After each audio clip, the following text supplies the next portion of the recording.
Salut tout le monde! Aujourd'hui, je vous invite à découvrir l'un des sites les plus emblématiques des Alpes du Sud. Il s'agit du lac de Serponçon. Et situé sur les départements des Hautes-Alpes et des Alpes de Haute-Provence, ce lac artificiel est aujourd'hui le deuxième plus grand lac d'Europe. Venez vite découvrir avec moi l'histoire et les superbes paysages qu'offre ce lieu mythique. C'est parti!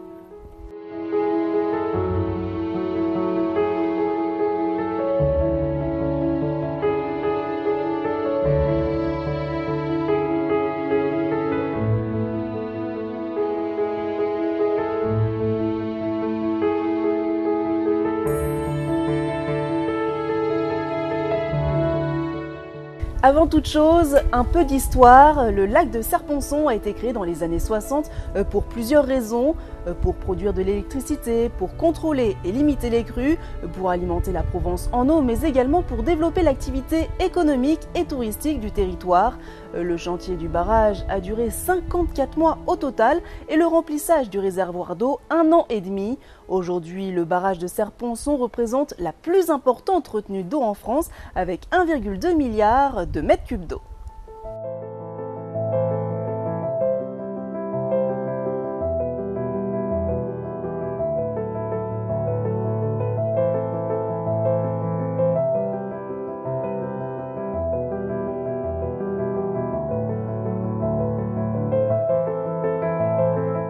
La construction du lac de Serponçon nécessita le déplacement des populations et la destruction de villages comme celui d'Ubaye dont les vestiges ont été totalement engloutis.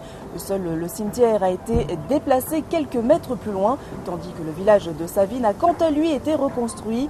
Savines-le-Lac, que vous apercevez juste derrière moi, est accessible grâce à un pont inauguré en 1960. Le pont surplombant le fond du lac de Serponçon offre un panorama exceptionnel sur le lac.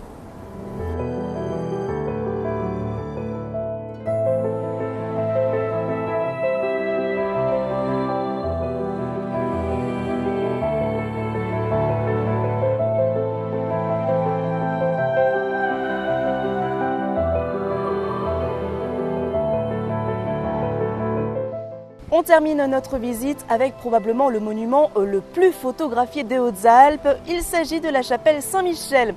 Ce site est un peu l'emblème de Serponçon car il est situé en plein milieu du lac. Lors de la mise à l'eau en 1960, la chapelle a pu être sauvée car située au-delà de la côte maximale.